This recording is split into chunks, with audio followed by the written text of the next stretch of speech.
hierarchies, metrics of status that we try to obtain more of and push others down on in order to gain more social advantages. And I feel like there is this new hierarchy that is absurd and nonsensical that I'm gonna call the oppression hierarchy, where people try to either use their oppression or their self-perceived defense of someone else's self-perceived oppression to climb this hierarchy to give themselves more speaking rights and justifications, as if they are these banners of righteousness, as they talk down other people and taking away the speaking rights of those who they believe should be lowered down on the oppression hierarchy. It's like this is now the metric for whether or not you have right of speech. I literally see cisphobia. If you think about it, right? It's like if you were to say, I think,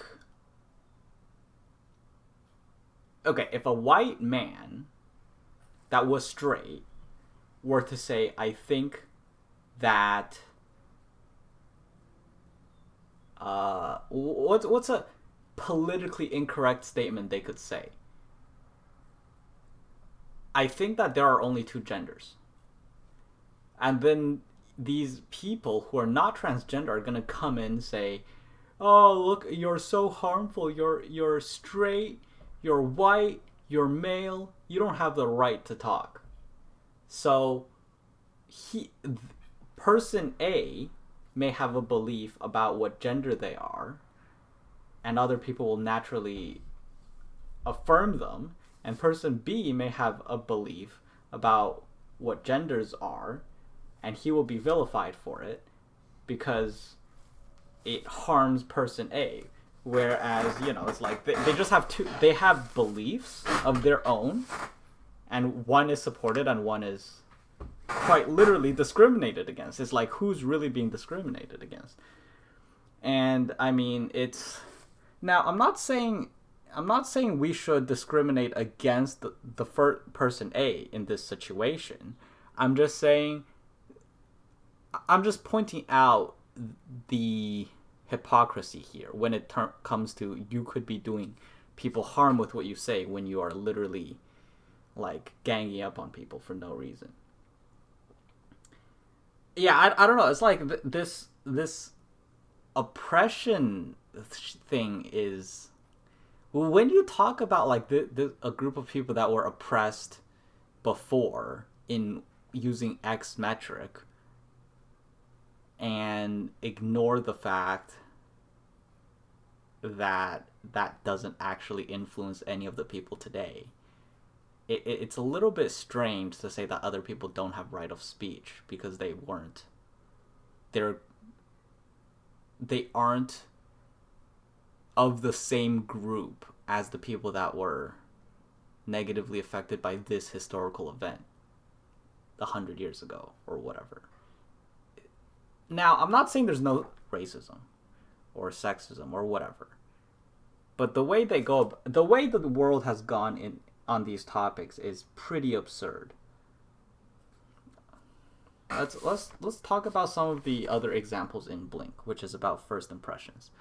So they talked about Pepsi and Coca-Cola, where in taste tests, where like they would give people a cup of Coke and a cup of Pepsi without knowing which one was which and see which one they like more, and they would sip it and vote.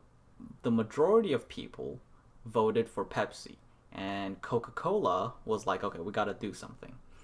So they conducted a bunch of tests and then got it to the point where Coca-Cola was winning the sip tests in their experiments, and when it won, they tried to ship the product, but they had to revert it because people did not like it and they weren't buying the new one.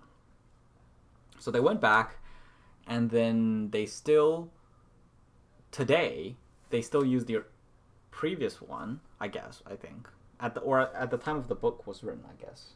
I'm not too sure if they've made changes, but basically they tried making it. They won the SIP test, and then they had to revert the change, and the reason was because to win the Pepsi was sweeter, so it was more favored in the SIP test. But when you're drinking the entire thing, then Coke was winning in terms of the home votes, where they were voting over a longer period of time rather than just sipping both of them. And that's the difference when it comes to, I guess this is the case for not trusting your first impressions for things that are better when you really give it a fair chance, I suppose. I'm not too sure what the takeaways are, but it is interesting to realize this distinction. Okay. There was also a story about the chair, where they were introducing a new chair, which is it's called the Aeron chair, and it's the, you can search it up. I don't remember. Okay, actually, let me see if I can pull it up. Okay. So, one sec.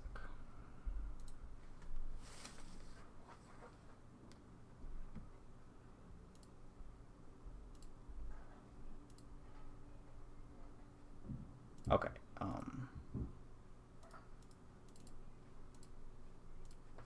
Okay. Well, basically, you can search it up. But they were introducing this new, more ergonomic chair, apparently, but it was not. It failed the market test because it looked completely different, and at the time, the measurement for what they believed chairs should look like when shopping was in terms of the portrayed status of the chairs and how, I guess, fluffy it was or looked.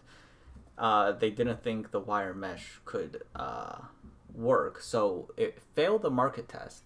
But eventually, as it gained traction, it stuck because of, I guess, the quality of the product. And I don't remember exactly how they did it or what they did to pull it off. But like when they did the market research, they found out that people who gave the chair sufficient tries, like they sat on it for quite a while, they grew to actually like the chair. Okay. Yeah, I mean, this is a book about first impressions with a bunch of case studies. Not as much clear takeaways, but it's like I guess it's to understand how to override the impulses of your first impressions and not let that be, like, understand when it's better not to trust your first impressions and when first impressions have influences that you don't want it to influence you in. Okay. Military. There was a military it was talking about the military where, like, the generals keep wanting to know as much information as possible when it's just more effective to execute with speed. But I don't really know what to take of this, because nowadays, I mean, the military is very different. So, I'm not too sure what to take away from this. I think, but I will bring up one quote they mentioned, which is, on a chessboard, are there any pieces you can't see? Well, no. But you can't know the result because you can't see in the other player's mind, I guess. So you can't just keep gaining more information.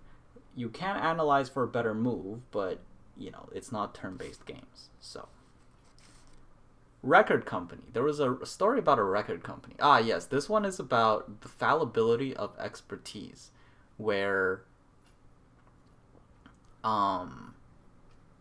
people who have expertise in a subject will evaluate differently, and they may like a product in particular because of the nuances, but it doesn't translate as well in the market when they actually launch it. So The example was with music. There was someone named Kenner or something. I can't remember. And the guy who was listening to the label, like the label company was listening, and he was like, yes, this is it. But then when they launched it into the market, it failed, and they couldn't understand why, because all the music people who listened to it liked it a lot, and then when they wanted to ship it, it just didn't do well in the market. I mean, eventually he still ended up succeeding. I don't remember how they did that, but basically it was like because the experts have a investment in it, they're evaluating very differently, and what they like doesn't actually end up being the same as what the average consumer ends up liking, which is pretty relevant. So yeah, you do have to understand sometimes that what you're looking for and how you're evaluating isn't that important. Another example was when they had a group of like experts evaluate rate and like rank 44 jams, and like say these in terms of like a bunch of very specific criteria. But like if you gave it to the average person, they wouldn't be able to rate it at all. And in terms of if you want to sell the jams, it's not going to be effective if you have 44 of them, because of the paradox of choice. And also, especially if things are going to be an impulse purchase, right? If you go and you go, oh, I'm going to buy some cabbage, some eggs, some milk. You go in, maybe there's a few different types of eggs, a few different milks. You grab the one you usually buy, go out, and then maybe you see jam, you see like chocolate, whatever, you grab one. But if you go and you have to stop and think about all the different flavors of jam, you might not pick any of them. So it's like when it comes to the impulse purchases, especially, it's better to just show less flavors. But that's probably true for even like non-impulse purchases. Anyways, like if you're just if there's too many options, it can actually make it more difficult to sell. There was another example that I wanted to bring up. I can't remember exactly what it was. Let me see. Maybe I can find it. Fuck. I'm stupid. I should have wrote it down. Okay, I fucked up. Did I write it down here? Okay, well, I'm gonna change the topic. Interesting things.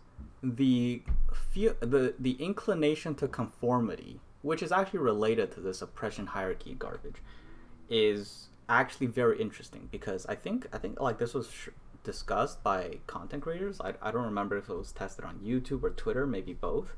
But if you have something that's gonna cause like two different reactions, it's usually going the trend of the comment section is usually going to follow the direction of the top comment. And what they found was that if like a certain top comment trended on the first day, in like the first few hours or whatever, like when it was super new, and then they deleted it, the comment section would go back to neutral, when in the first few hours it would have been very biased. So that is, I heard this a long time ago, and that just really makes you realize how little lots of people really think when they formulate their stance on things. Sometimes it's hard to, like, it's very easy to affect someone's opinion if they feel that their opinion is against that of the majority, which doesn't say much when you think about the fact that people just group into into a place where they feel like part of the majority. Oh, yes, I remember now. Something else I wanted to bring up.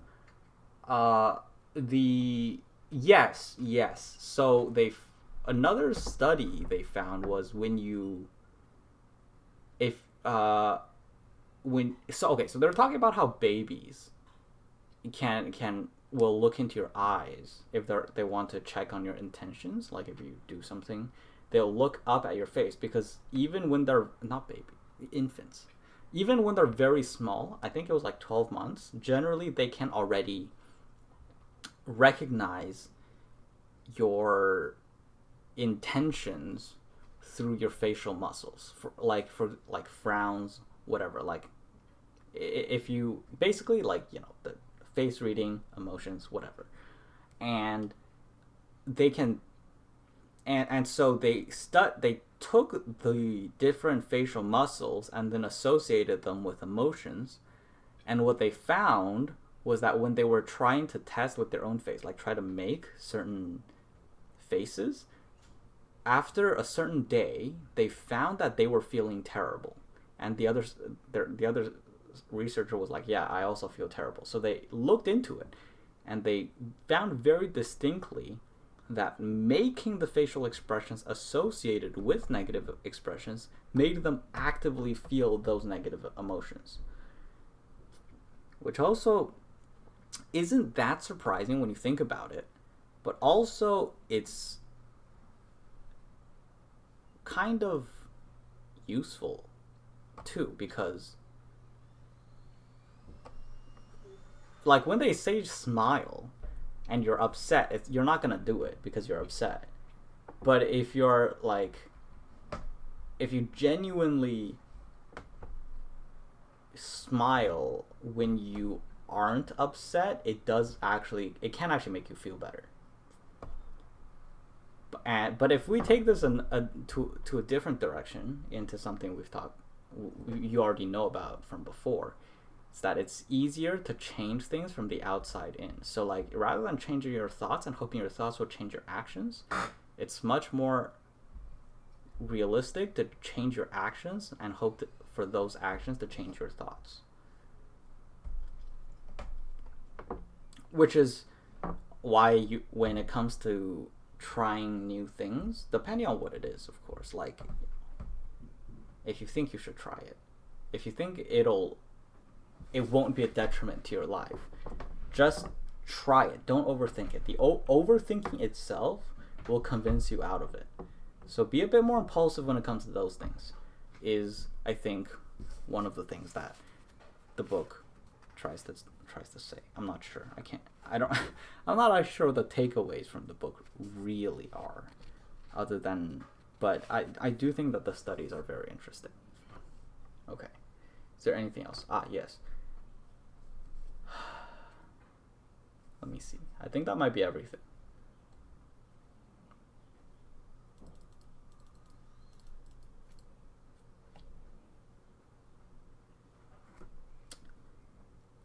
Yeah. Okay. You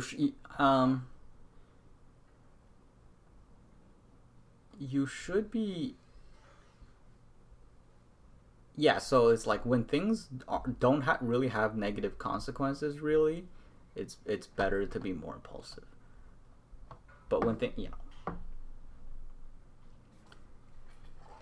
like for example, if you want to, the simplest one is, if you want to exercise more, just do some small exercises. Just try it. Like, don't think so much about it. It's not the purpose of, I mean, for people who don't exercise at all. If you exercise, whatever. But like, if you don't exercise and you want to exercise more, you're not gonna really be able to think your way into exercising, for example. Or if you want to try, let's say, coaching on, I don't know, on some topic online, you're not gonna really think yourself into doing it. You have to just try it.